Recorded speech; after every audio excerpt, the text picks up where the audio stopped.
Periodismo objetivo, responsable y equitativo. Las bancadas de Acción Democrática Nacional y Revolución Ciudadana descartaron cualquier posibilidad de diálogo en un escenario marcado por acusaciones mutuas y desacuerdos sobre las reformas legales que el gobierno buscaba impulsar tras el rechazo a la Asamblea Constituyente. Esta es la entrevista de Fausto Yepes, hoy con... Nos enlazamos a esta hora con Roger Celi, coordinador del Observatorio Legislativo, para hablar sobre estos acuerdos legislativos. ¿Se podrán consolidar? Hay una marcada división entre las dos fuerzas políticas más grandes dentro del legislativo. Doctor Celi, gracias por estar con nosotros. Fausto Yepes le saluda, bienvenido. Muy buenas noches, Fausto, también a todos quienes nos escuchan y nos ven. Pues la Asamblea Nacional deberá ser algo distinto a lo que hace el presidente de la República. Una de las recientes alocuciones del presidente, de nuevo, se ha desmarcado de un posible acuerdo que se pueda hacer con la oposición. En este caso, la oposición liderada en el plano político parlamentario por la Revolución Ciudadana y en el plano más social por otros actores que incluso fueron partícipes del paro. La Asamblea es ese espacio en donde se puede deliberar, se pueden llegar a acuerdos y consensos sin querer decir que se va a hacer un pacto o una componenda por algún asunto de interés partidista. No obstante, sí es importante destacar que la diferencia entre las dos fuerzas políticas marca sin lugar a dudas el rumbo del legislativo, y en esta intención de consolidar algunas reformas legales a nivel nacional e incluso de poder eventualmente llegar a enmiendas constitucionales, quizá la situación puede complicarse para el gobierno. Sí, por supuesto, no ha sido posible un acuerdo legislativo, pero después de una derrota en las urnas por parte de este gobierno nacional, así como la apertura de la posibilidad de que haya un giro de timón de este gobierno nacional, creo que es un momento preciso en donde las fuerzas podrían, más allá de, insisto, de lo partidista, comenzar a conversar al respecto de las herramientas que se necesitan en el país, en el plano económico, en el plano laboral, en el plano de los recursos naturales, por ejemplo, que son temas que desafortunadamente, y no solo esta legislatura, sino las pasadas, no han tenido el suficiente talento político como para tratar temas que son controversiales. Si ustedes se fijan, por ejemplo, hay una ley de minería que ya va más de 5 años con un informe para segundo debate y que, no en esta coyuntura, sino en coyunturas previas también, ningún legislativo, a pesar de que haya tenido una buena relación o acuerdo partidista, ha logrado tratar temas que son sensibles. La gran pregunta es, ¿cuándo se van a tratar los temas complejos? Pero es una pregunta que quizá pueda responderse fácil tomando en cuenta la ideología, las diferencias que marcan a las dos bancadas. Y me refiero a esto porque, por ejemplo, para hablar de reformas en el sector minero, en el sector petrolero, en el sector laboral, por ejemplo, hay dos caminos distintos que tienen tanto ADN como Revolución Ciudadana. En este contexto, ¿podría quizá estancarse este propósito en los próximos meses, quizá en el resto del gobierno? Y coincido con usted, pero siempre los partidos políticos deberían anteponer, y es el deber ser, por supuesto, deberían anteponer la visión de Estado. Y en este caso estamos frente a un incremento, por ejemplo, de las intenciones de que este país avance hacia la minería. En un país que tiene instituciones tan débiles que no van a lograr soportar de nuevo a actores que pueden erosionar nuestra democracia y nuestros recursos. En ese sentido, pues, ese debería ser el marco común para un acuerdo entre ambas bancadas. Si bien es cierto, hay posiciones ideológicas bastante distintas, no quiere decir que no se hayan puesto de acuerdo en ningún momento. Por ejemplo, y traigo a colación las reformas del Código de la Democracia. El Código de la Democracia tuvo un acuerdo político entre ambos partidos políticos porque justamente les beneficiaba. Pero ojo, partidistamente.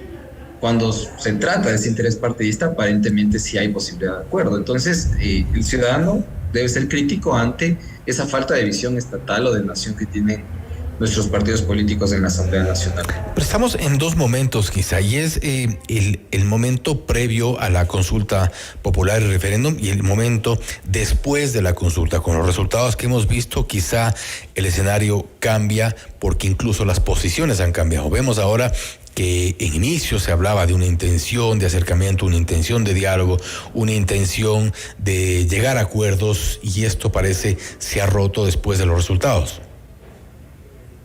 Sí, por supuesto, no hay ahora un espacio adecuado, o al menos no hay temas que sean discutidos de una forma en la cual se pueda llegar a un consenso. Y ahí yo tengo tal vez una lectura diferente, y es que previo a la consulta popular más bien yo vi un escenario de polarización más marcado. Ahora creo que de lado y lado se ha intentado tender de alguna manera puentes. De hecho, se intentó tener una reunión que creo que no tuvo los frutos que se esperaba entre el oficialismo y la oposición en la Asamblea Nacional, pero justamente el periodo de crisis, porque actualmente estamos frente a una crisis política en donde posiblemente las puertas para que las cosas cambien de alguna manera dentro del legislativo, creo que es un espacio pertinente. Pero lo que sí no veo que haya coincidencias es en la agenda que se pone, y tampoco veo que haya mayor claridad al respecto de la agenda que propone la oposición, porque la agenda que propone el gobierno, si bien es cierto, no es clara, pero se puede leer entre líneas. La vocería tanto del Ejecutivo cuanto del Legislativo deja ver, por ejemplo, que se quiere avanzar hacia una reforma laboral, pero la oposición creo que no ha puesto sobre la mesa una agenda que permita a la ciudadanía tener mayor claridad al respecto de lo que se quiere hacer. Y ahí yo creo que no tenemos las herramientas necesarias para poder evaluar si es que efectivamente se está buscando un acuerdo que tenga que ver con temas prioritarios para el país. Ahora bien, ¿quién debería ceder? Tomando en cuenta también que el gobierno tiene una mayoría importante que le ha ayudado también a aprobar algunas leyes, muchas que se quedaron en el camino, muchas reformas que se quedaron en el camino por esta pretensión de hacer un solo cuerpo legal con varias reformas y pretender pasarlas como urgentes económicas, pero tendrá entonces que el oficialismo ceder un poco para lograr ciertos acuerdos y permitir esa necesaria gobernabilidad. Claro, ambas partes deben ceder, insisto, para temas que son necesarios para el país. De lo contrario, yo creo que estamos frente a esa posibilidad, ahora siempre latente en el país, de una posible muerte cruzada, en este caso activada por el Ejecutivo, una herramienta que permitiría dar algo de tiempo y espacio a costo de la estabilidad del país a un ejecutivo que ya le quedan pocas herramientas. Si se quiere cumplir con la promesa de campaña de hacer algo, por ejemplo, con el Consejo de Participación Ciudadana y Control Social, creo que las herramientas ahora son escasas, y el apoyo político, el músculo político que tiene el gobierno, pues no es el suficiente. Pero creo que sí es importante señalar, las herramientas que se le ha dado a este gobierno nacional existen.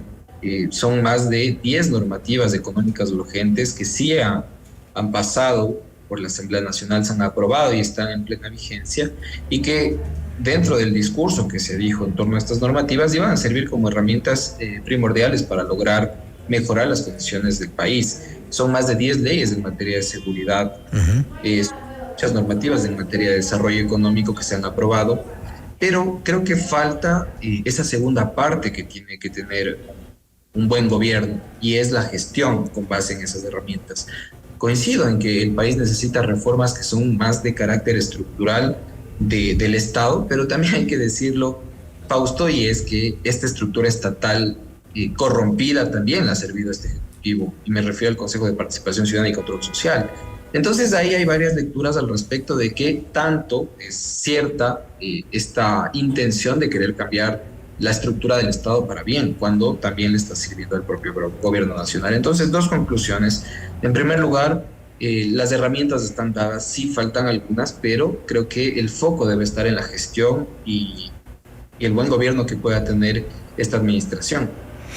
¿Qué tan cerca está el escenario de una muerte cruzada en este contexto? Es latente al respecto, y en función de que, por ejemplo, estamos frente a que la Asamblea Nacional comience a evaluar los presupuestos del Estado, frente a la posibilidad que una nueva ley urgente, y creo que ese va a ser el termómetro, no sé si de este mes o al menos de enero, porque el gobierno algo deberá de presentar a la Asamblea Nacional porque ha dicho que tiene una agenda, pero por el momento no vemos que la agenda se aclare, pero en su momento deberá algo presentar y ahí hay que ver si es que efectivamente se logra generar un consenso. De lo contrario, pues esta posibilidad de regar. Y en ese sentido es preocupante para el país porque pasamos frente a una consulta que desde unas lecturas pudo haber generado estabilidad, para otras inestabilidad, pero distinta a un escenario de muerte cruzada que puede llevar efectivamente que el gobierno nacional tenga todo el poder frente a una Corte Constitucional que claramente es enemiga de este gobierno, en donde se gobierna por decreto por al menos 6 meses. Entonces es una posibilidad y los termómetros están ahí. Cuando el presidente de la República envíe un proyecto de ley a la Asamblea Nacional, que espero que lo haga porque es parte de su gestión, veremos cómo se consolidan las fuerzas nuevamente y a ver si, y eso es interesante, Fausto, también, si de nuevo Pachacutic, por ejemplo, vuelve a operar con el gobierno nacional frente a una población y una base, me refiero a la CONAIE, que ha rechazado las políticas de este gobierno. Entonces, aquí sí vamos a medir ese adagio de la política que es el arte de gobernar. Veamos si es que logra nuestra clase política ponerse a la altura frente a una condición política que es bastante compleja actualmente. ¿Qué tan determinante, y con esto cierro, doctor Celí, es la posición que tengan el resto de organizaciones políticas con muy poca o muy escasa participación, pero siempre... Y se ha dicho, el hecho de sumar votos va a ser determinante cuando incluso se juega mucho con estas mayorías? Por supuesto, son 13 legisladores independientes. Pachacutic, pues actualmente debe transparentar sus cifras y saber si efectivamente son los 9 o son 6 o son 2, pero es una fuerza opaca que no muestra una posición clara al respecto de a qué están respondiendo. Y en ese sentido son fundamentales porque ni la Revolución Ciudadana ni ADN por sí solos tienen una mayoría que les permita proponer una agenda. Y menos aún una agenda que tenga que ver con posibles enmiendas a la Constitución o también reformas parciales. Necesaria la gobernabilidad para los próximos 3 años y medio. Doctor Celí, nuevamente, gracias por haber estado con nosotros. Gracias, Fausto. Siempre un gusto conversar con ustedes. El doctor Roger Celí, coordinador del Observatorio Legislativo, hablando sobre los acuerdos legislativos. ¿Se podrán consolidar? ¿Cuán difícil es que las dos posiciones abiertamente distintas en la Asamblea Nacional se pongan de acuerdo? Parece complicado, al menos de momento. Esto es Notimundo Estelar, siempre bien informados. Usted está